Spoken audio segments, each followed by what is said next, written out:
جو کھانا آپ کھاتے ہیں عید والے دن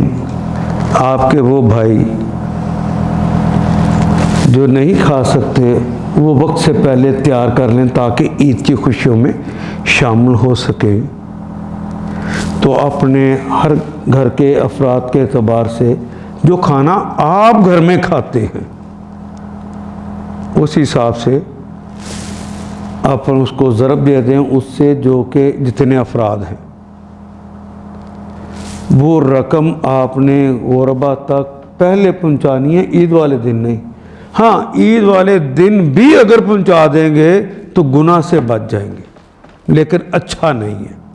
کیونکہ اس کی تیاری کرنی ہے، کسی نے کپڑے بنانے ہیں یا کسی نے کوئی اور کام کرنا ہے، اپنے بچے کے لیے کوئی چیز لینی ہے، تو پہلے پیسے ہوں گے تو عید کی خوشیوں میں وہ شامل اچھی طرح ہو سکیں گے۔